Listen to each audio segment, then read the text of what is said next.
diz assim a palavra do Senhor. Atos, capítulo 1, versículo 1 em diante. Em meu livro anterior, Teófilo, escrevi a respeito de tudo o que Jesus começou a fazer e a ensinar, até o dia em que foi elevado aos céus, depois de ter dado instruções por meio do Espírito Santo aos apóstolos que havia escolhido. Depois do seu sofrimento, Jesus apresentou-se a eles e deu-lhes muitas provas indiscutíveis de que estava vivo. Apareceu-lhes por um período de 40 dias, falando-lhes acerca do reino de Deus. Amém? Senhor, em nome de Jesus, esta é a palavra do Senhor, viva, poderosa, eficaz, nunca volta vazia, mas cumpre o propósito determinado pelo Senhor. Por isso, meu Deus, nos submetemos à Tua autoridade, ao Teu querer, e pensamos que o Senhor tem todo o direito e toda a liberdade de falar ao nosso coração. Por isso te pedimos, ó Pai, fale conosco, que eu diminua, mas o Senhor cresça, o Senhor fale, o Senhor use a minha vida, e o Senhor toque, não apenas nos ouvidos, mas no coração de cada um de nós, através da Tua palavra, que é gloriosa, que é verdadeira, Pai, e que todos os nossos argumentos humanos, ou todo engano ou cegueira espirituais, sejam quebrados, e que nós estejamos totalmente entregues em Tuas mãos, prontos para ouvir e obedecer a Tua palavra. Nós pedimos, meu Deus, no nome de Jesus. Amém. Graças a Deus. Livro de Atos, escrito pelo evangelista Lucas, pelo médico Lucas, o mesmo autor do evangelho que leva o seu nome. Ele diz no versículo 1, no primeiro versículo de Atos dos Apóstolos: em meu livro anterior, Teófilo, escrevi a respeito de tudo o que Jesus começou a fazer e a ensinar. Veja que a Bíblia diz daquilo que Jesus começou a fazer e a ensinar, porque Jesus continua fazendo e continua falando, continua ensinando a cada um de nós. Quem tem sido ensinado por Jesus através da sua palavra, quem é testemunha de que Ele tem feito grandes coisas em sua vida, em sua família, porque Ele continua o mesmo. Jesus Cristo é o mesmo ontem, hoje e eternamente. Então Ele apenas começou uma boa obra e Ele tem continuado esta obra na sua vida e na minha vida, e eu quero dizer, como a Bíblia diz na carta aos Filipenses, aquele que começou a boa obra em sua vida, Ele é fiel para completá-la. Ele é fiel para levar esta obra que Ele tem feito em sua vida até o fim, até que você esteja preparado e pronto para receber tudo o que Deus tem para você. Mas eu quero pensar um pouco junto com você nesta noite sobre as obras que Jesus fez, sobre um pouco daquilo que Ele fez e um pouco daquilo que Ele ensinou. Porque é impossível a gente falar de tudo que Ele fez, de tudo que Ele ensinou, em um culto, ou 2 cultos, ou 3 cultos. Isso é totalmente impossível, porque o que Jesus fez, e o que Jesus ensinou, e o que Ele continua fazendo e ensinando, é grandioso, é maravilhoso, e como disse o apóstolo João, no final do seu evangelho, mesmo que fossem escritos, se fossem escritos todos os milagres, todas as obras que Jesus fez, tudo que Ele ensinou, nem mesmo todos os livros deste mundo seriam suficientes para relatar aquilo que Jesus fez, aquilo que Ele ensinou. Então é impossível falarmos de tudo que Ele fez, de tudo que ele ensinou, porque ele continua fazendo, e somente o que ele já fez na sua vida é algo glorioso, e que já daria um livro glorioso escrito pelas mãos do Senhor. Mas vamos pensar num pouco, pode dar glória a ele, pode aplaudir se você deseja, e aplauda-o glorificando o nome de Jesus, glória a Deus. Mas pense comigo um pouco daquilo que Jesus fez. Quantas coisas ele fez, quantos milagres. Você já parou para pensar, e na Bíblia estão registrados apenas uma parte dos milagres que ele fez. Porque em muitos textos a própria Bíblia revela o seguinte: havia uma multidão e Jesus curou todos os enfermos que haviam lá entre eles. Então imagina uma multidão de 5.000 pessoas, quantos enfermos estavam lá, todos foram curados por Jesus, e apenas alguns foram escritos e detalhados para que a gente pudesse conhecer alguns dos milagres de Jesus. Mas daqueles que a gente conhece, quantos milagres, quantas curas ele fez, paralíticos que ele curou. É impressionante a história de um paralítico que foi levado até Jesus por 4 amigos, e o lugar estava lotado, não havia como entrar naquele local onde Jesus estava ensinando, e eles não desistiram, subiram ao telhado, abriram um buraco no telhado, desceram o paralítico numa maca até diante de Jesus, e ali Jesus disse para ele: os teus pecados estão perdoados. E todos questionavam, então Jesus disse: levanta, toma a tua cama e anda. E Jesus curou aquele paralítico. Quantos outros paralíticos, quantos cegos Jesus curou. Conhecemos a história do cego Bartimeu, que clamava: Jesus, tem misericórdia de mim. E Jesus parou, chamou o cego e disse para ele: o que queres que eu te faça? Eu quero ver. E imediatamente ele foi curado. Quantos mortos Jesus ressuscitou. Podemos citar alguns na Bíblia, a filha de Jairo, podemos ver e ficar admirados com a história da ressurreição de Lázaro, morto, sepultado há 4 dias, seu corpo em decomposição, cheirando mal. Mas Jesus ressuscitou Lázaro. Quantas coisas ele fez, quantos leprosos ele curou, quantos mudos ele fez falar, quantos surdos ele fez escutar, quantas pessoas enfermas de todos os tipos de doença ele curou. E sem falar de outros tipos de milagres, ele transformou água em vinho. Ele andou sobre as águas do mar, agitado por uma tempestade. E Pedro, quando pediu para ir ter com Jesus sobre as águas, o mestre disse: vem, e o apóstolo Pedro também experimentou o milagre de andar sobre as águas. Quantas maravilhas ele fez. O dinheiro para pagar o imposto, ele fez sair da boca de um peixe fisgado no anzol de Pedro. Quantas coisas ele fez, quantas maravilhas, multidões famintas ele alimentou, agradecendo ao Pai por poucos pães e poucos peixes que eles tinham, e toda a multidão comeu até se saciar, e recolheram as sobras, e a sobra era muito mais do que o que eles tinham no começo. Quantas coisas Jesus fez, quantas coisas ele começou a fazer, e o mais incrível, igreja, é que ele continua o mesmo, ele continua fazendo hoje, ele pode fazer agora, ele pode fazer a qualquer momento na sua vida.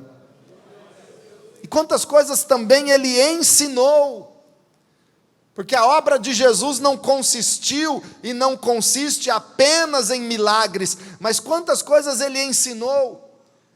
Quantas pessoas ele tirou da ignorância, ele tirou do engano, ele tirou das mentiras do diabo, que é o pai da mentira, e ele ensinou a verdade. E ele tem ensinado o caminho que devemos andar e no que devemos crer. Se pegarmos na Bíblia, os ensinos de Jesus são impressionantes. O Sermão da Montanha, em Mateus capítulo 5, 6 e 7, texto glorioso da palavra de Deus que nos ensina o que é realmente uma vida cristã, um relacionamento com Deus e o amor de Deus expresso nessas palavras. Quantas verdades a respeito do céu Jesus ensinou através de parábolas, através de histórias ou ilustrações, como a parábola do joio e do trigo, a parábola do semeador e tantas outras. Quantas verdades a respeito do futuro Jesus ensinou no sermão profético em Mateus capítulo 24 e 25. Quanto ele nos ensinou. Então o apóstolo Lucas escreve aqui no seu livro, no seu segundo livro, que é Atos, dizendo: eu escrevi a respeito de tudo que Jesus começou a fazer e a ensinar até o dia em que ele foi elevado aos céus.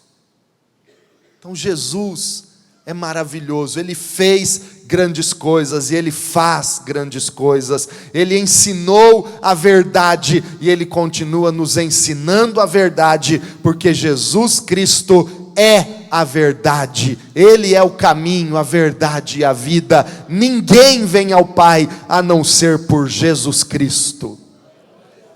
Ele é tudo, ele é o Senhor. Agora, quantas pessoas não reconhecem Jesus, não percebem através do seu ensino e nem através das suas obras e daquilo que ele fez, que ele é o único Senhor e que ele é o único Salvador. Quantas pessoas rejeitam Jesus? Eu quero caminhar na Bíblia para um texto em Marcos capítulo 11, a partir do versículo 27, para ver com você como pessoas, desde a época de Jesus, já rejeitavam o Senhor, rejeitavam o Mestre. Marcos capítulo 11, a partir do verso 27, diz assim: chegaram novamente a Jerusalém, e quando Jesus estava passando pelo templo, aproximaram-se dele os chefes dos sacerdotes, os mestres da lei e os líderes religiosos, e lhe perguntaram: com que autoridade estás fazendo estas coisas? Quem te deu a autoridade para fazê-las? Então, observe junto comigo, estes mestres da lei, líderes religiosos, chefes dos sacerdotes, esses que achavam que eram sábios aos seus próprios olhos, esses que pensavam que eram líderes, que tinham mais autoridade, que tinham mais capacidade que os outros, porque infelizmente tem muitas pessoas que pensam assim: eu sei muito mais do que esses crentes fanáticos. Esse negócio de religião não é para nós, é para quem é ignorante, é pobre, é um coitado. Então tem tanta gente que se considera um chefe, que se considera um mestre, que se considera tão sabidão e que não conhece a verdade de Deus. Aqui eram chefes, eram líderes, eram mestres, questionando Jesus: com que autoridade estás fazendo essas coisas? Eles viam Jesus fazendo tantas coisas e começaram a questionar: mas com que autoridade fazes isso? Quem te deu a autoridade para fazer isso?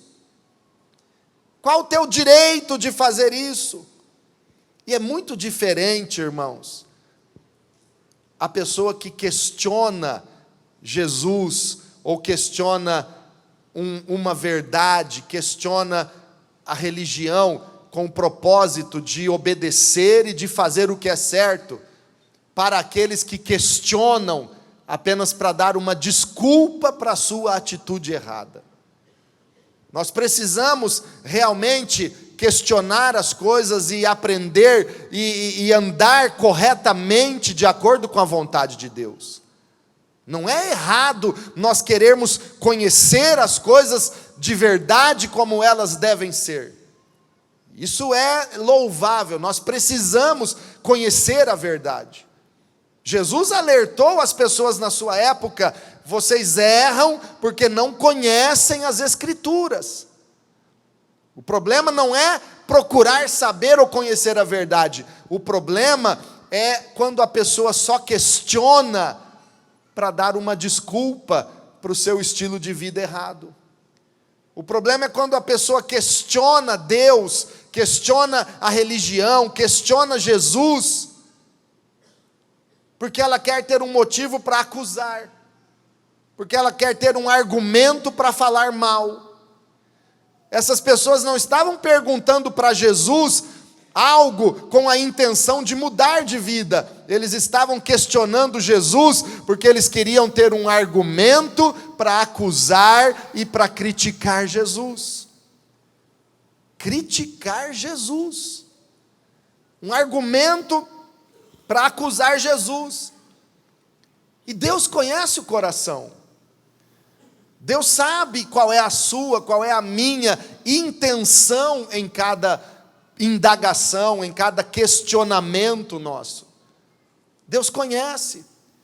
Deus sabe aquele que realmente tem o coração voltado a Deus e quer obedecê-lo sinceramente. Mas Deus também sabe aqueles que têm um coração apenas crítico e questionador, e com quem Ele já tem falado tanto, mas a pessoa rejeita todas as vezes. Rejeitam. E esses daqui não eram pessoas que não tinham conhecimento, não eram novos convertidos, não eram pessoas ignorantes, eram mestres, eram líderes religiosos, eram chefes.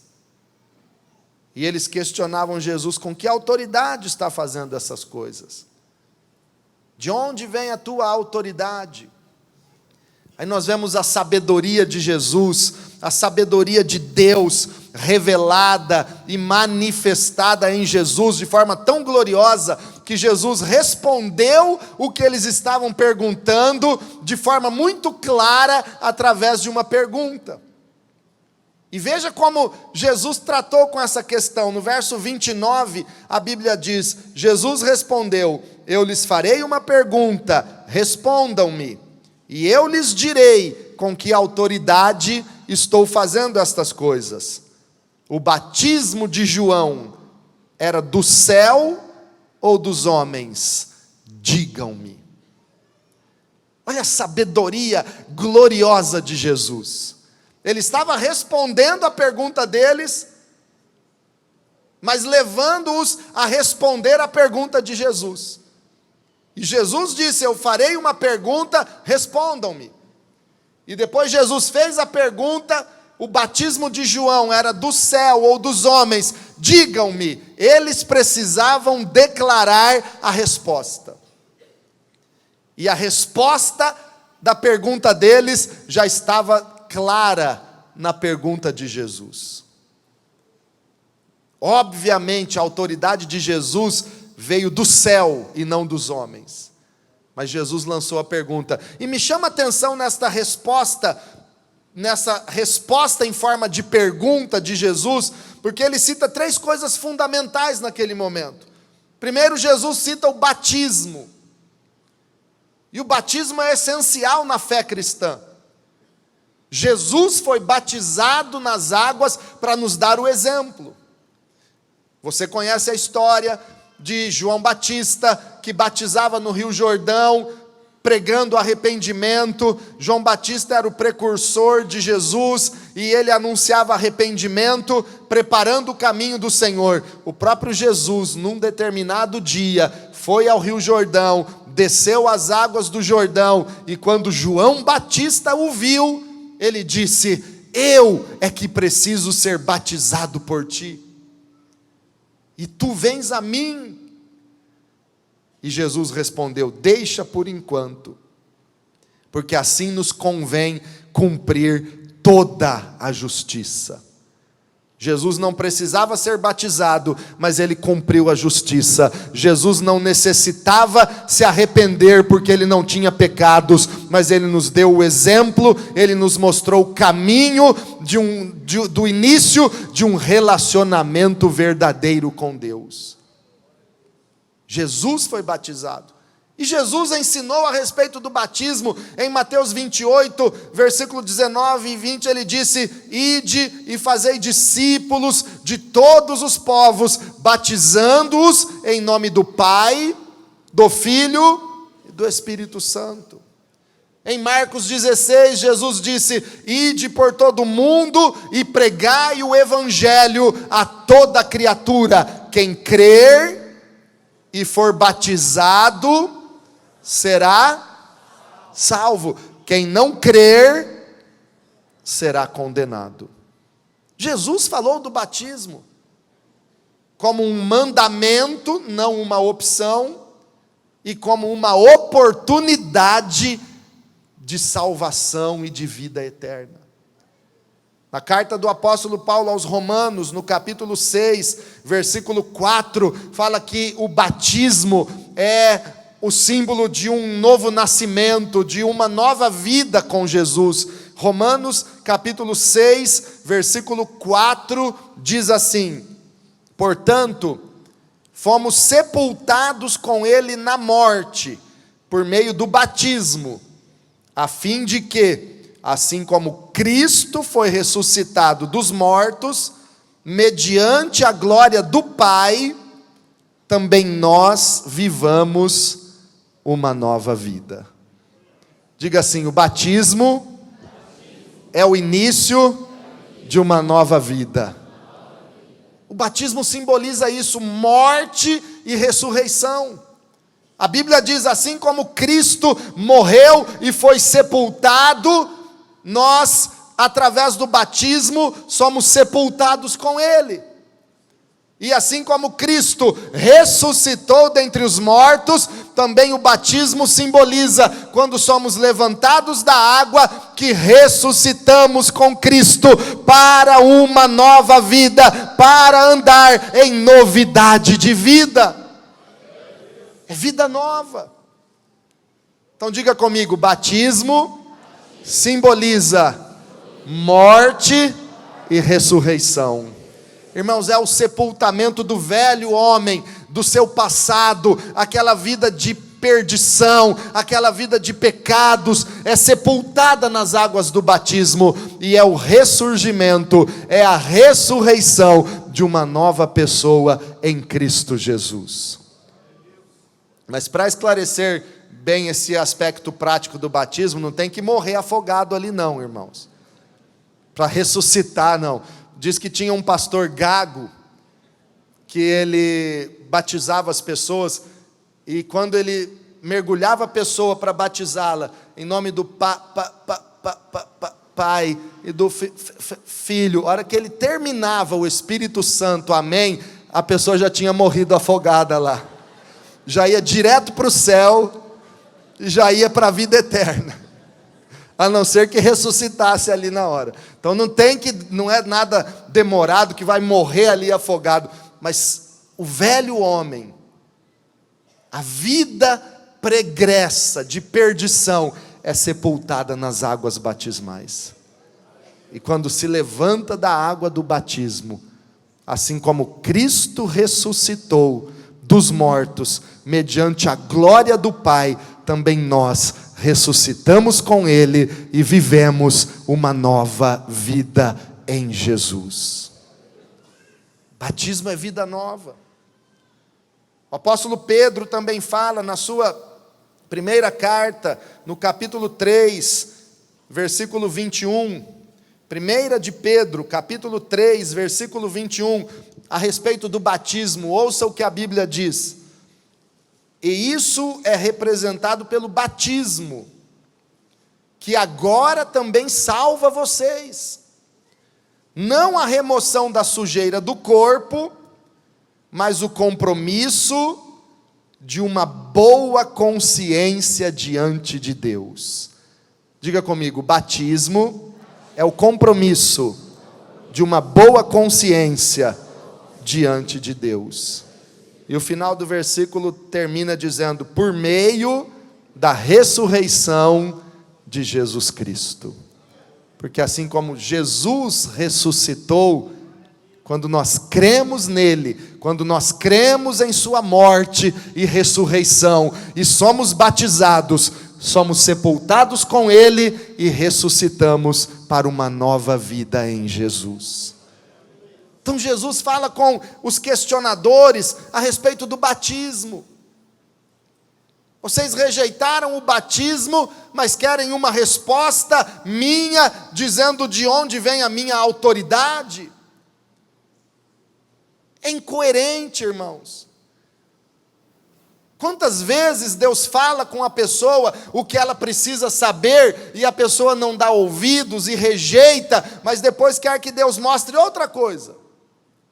Se nós não praticamos o que Ele já nos mostrou e já nos ensinou, e o que nós já devemos fazer, por que vamos ficar pedindo para Ele nos ensinar outra coisa?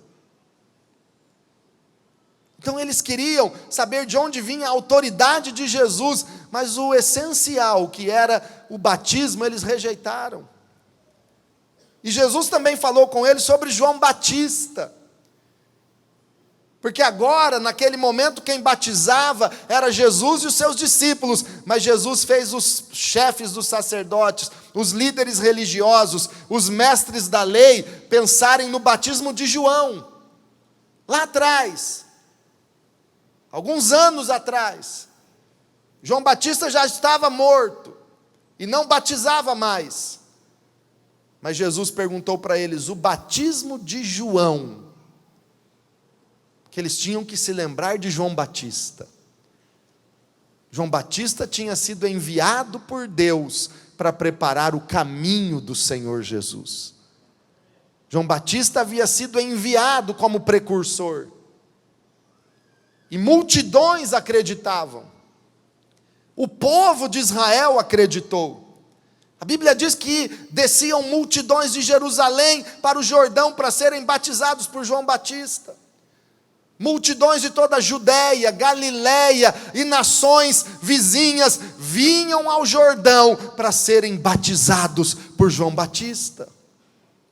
Mas os chefes, os mestres, os poderosos, eles recusaram o batismo de João. Agora Jesus faz com que eles se lembrem de João Batista, para que eles pudessem entender. Deus nos enviou um profeta e nós rejeitamos. Deus falou conosco, mas nós não demos ouvidos. Deus nos deu uma oportunidade, mas nós rejeitamos.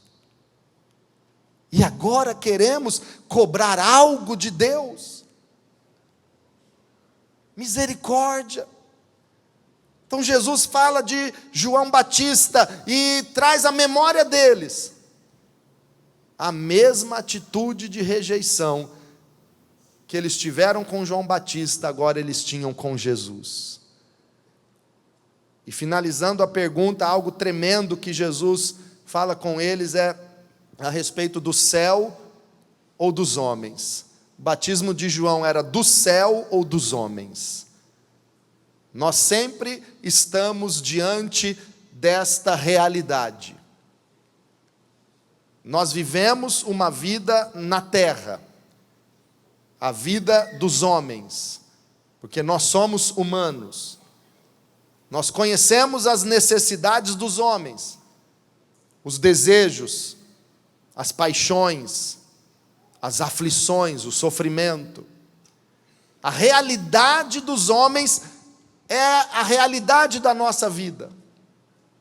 Sabemos que a vida dos homens acontece aqui na terra, diante dos nossos olhos, aquilo que vemos, aquilo que ouvimos, aquilo que tocamos. E a vida dos homens é passageira. passa rápido, é um sopro. Quantas coisas nós sabemos e desejamos com relação à realidade dos homens. Muitas vezes estamos felizes, estamos alegres por tantas conquistas, por tantas vitórias, mas tantas outras vezes ficamos totalmente admirados, totalmente revoltados ou impressionados com aquilo que o homem é capaz de fazer. Até que ponto a vida dos homens, a atitude dos homens, a maldade dos homens, até que ponto ela chega?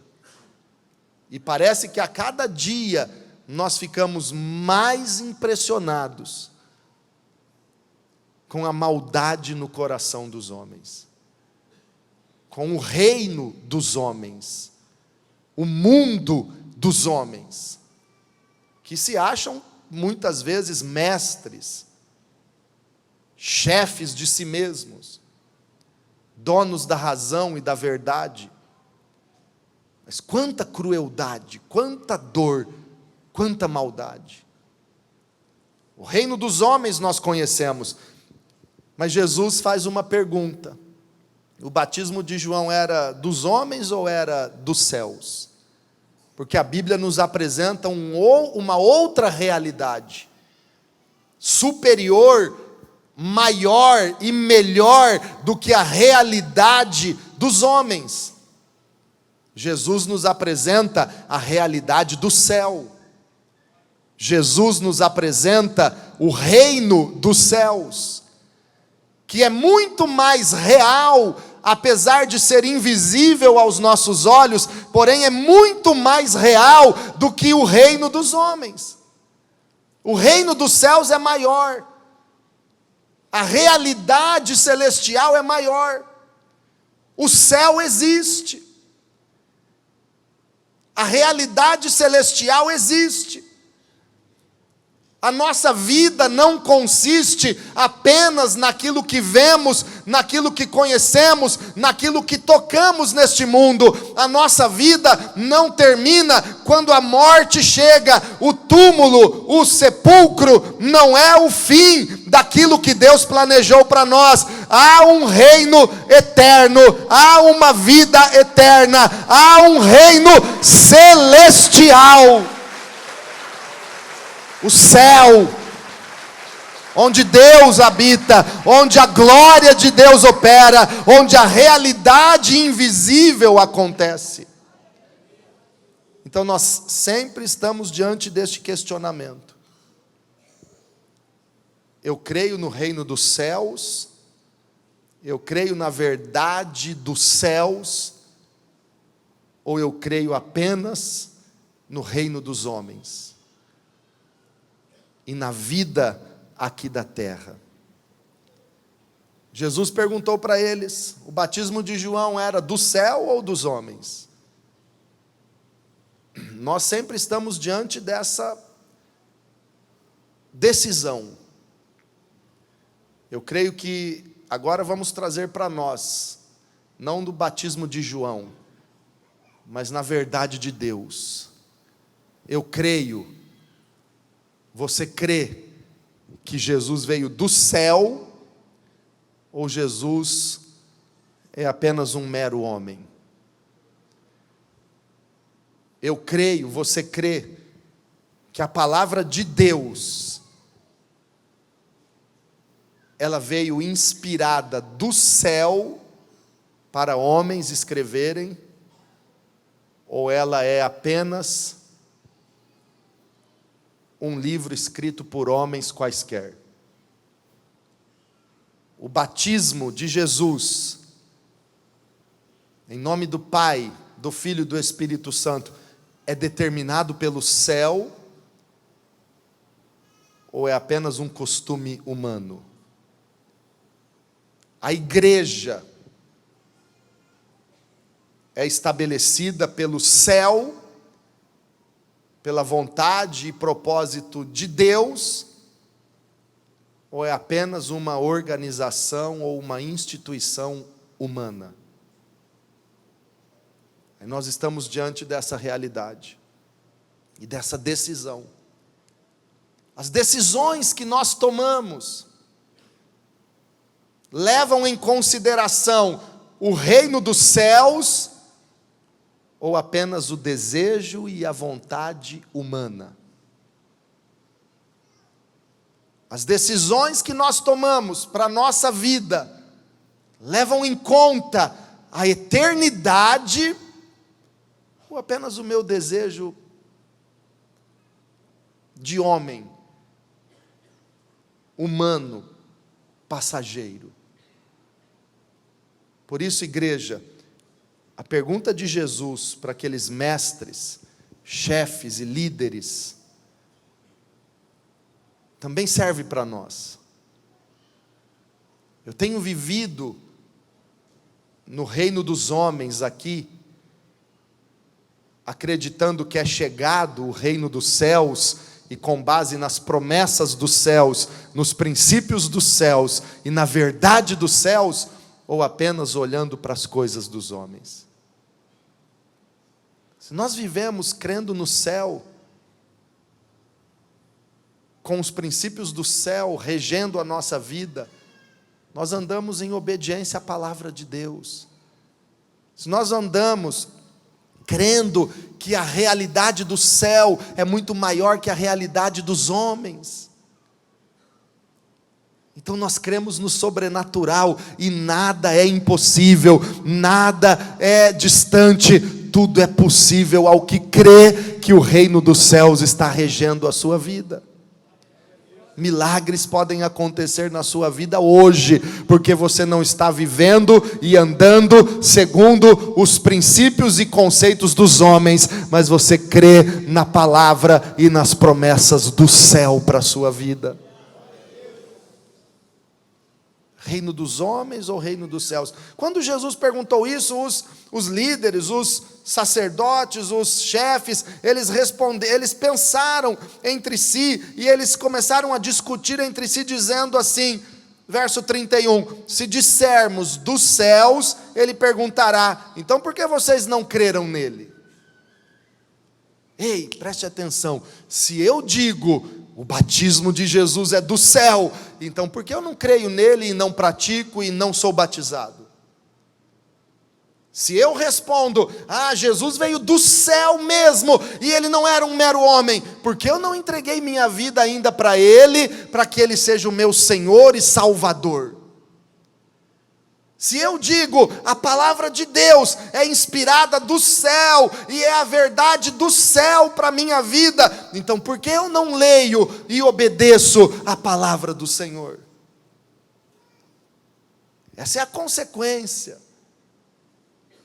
essa é a lógica. Se é do céu, por que eu não obedeço?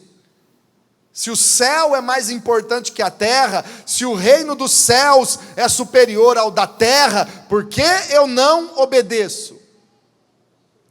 Aí eles continuaram no seu debate, verso 32, mas se dissermos dos homens, eles temiam o povo, pois todos realmente consideravam João um profeta. Aí eles começaram a discutir, e se nós falarmos que é dos homens o batismo de João, esse povo todo vai nos pressionar, o povo todo vai ficar contra nós. Aí, irmãos, eu quero ser bem sincero, viver aqui para satisfazer a pressão dos outros, agradar aos homens e não a Deus, deixar de obedecer à vontade do céu, para não desagradar um homem, para não chatear alguém, para não ser zombado, para não ser criticado. Isso é hipocrisia, isso é covardia, isso é mesquinharia na fé. Eles diziam, se nós falarmos o batismo de João é dos homens, o povo vai nos atacar. tememos o povo. Esse é um outro dilema. Nós tememos o povo ou nós tememos a Deus? Nós vivemos para agradar aos homens ou para agradar ao Deus do céu? Essa é a grande questão. Então eles responderam para Jesus no verso 33, não sabemos. Eles ficaram em cima do muro. Eles sabiam, mas eles não queriam dizer. E a resposta que eles queriam ter de Jesus, que estava tão clara na própria pergunta do mestre, eles também não tiveram. Porque quando nós nos esquivamos de decidir o que Deus coloca nas nossas mãos e esperamos que Ele faça por nós aquilo que Ele mandou a gente fazer, nós não temos a resposta dEle. Não teremos a resposta enquanto não nos decidirmos. E eu quero finalizar lendo com você Joel capítulo 3, versículo 14. E pedindo para você se colocar de pé, se possível. E lermos Joel capítulo 3.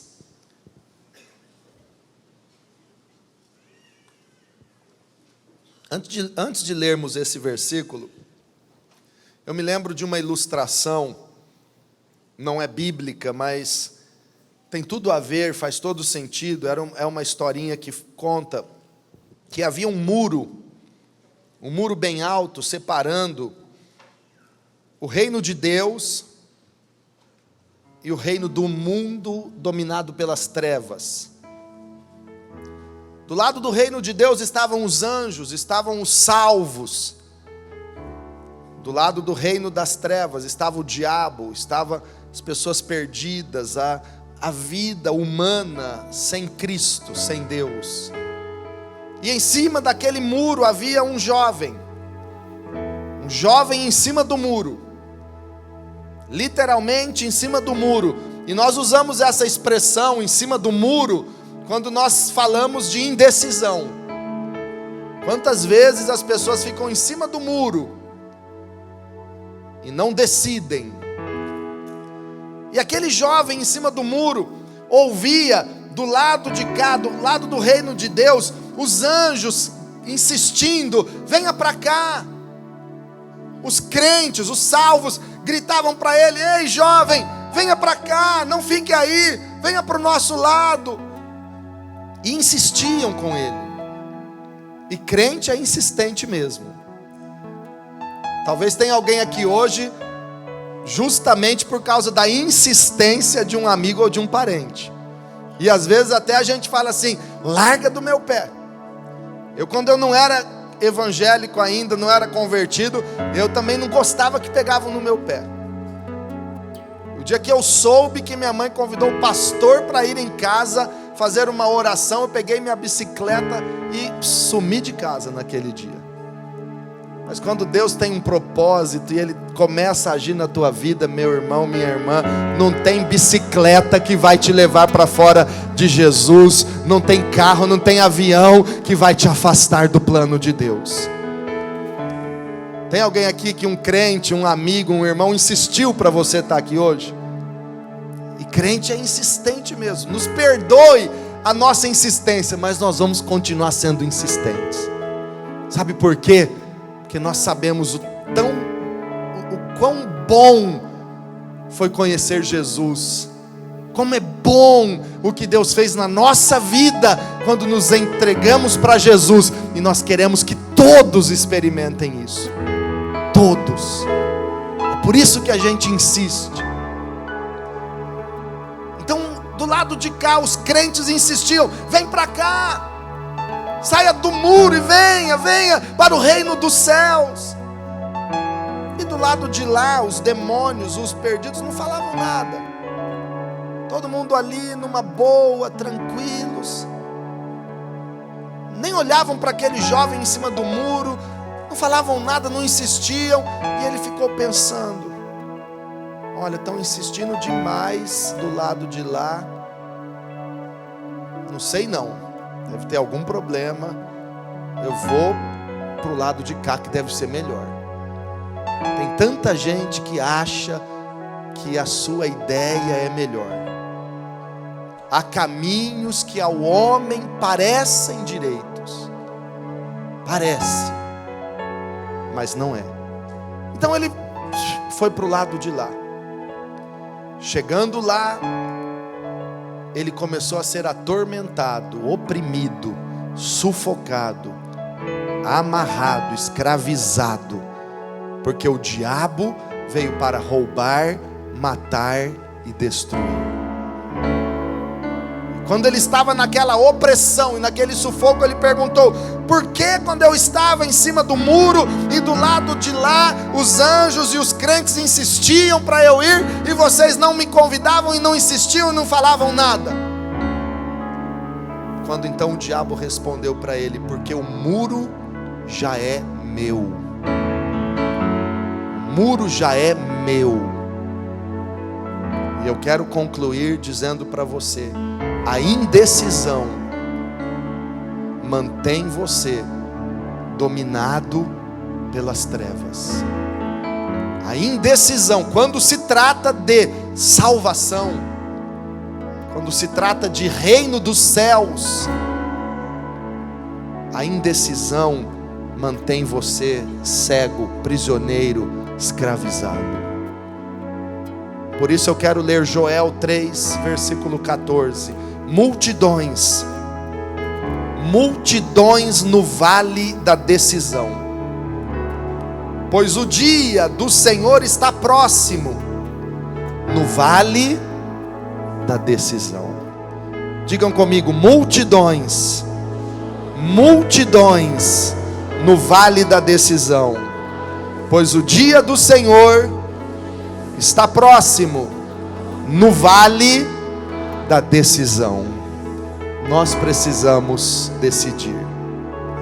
Eu quero viver o reino dos céus, ou eu quero viver meramente a vida dos homens?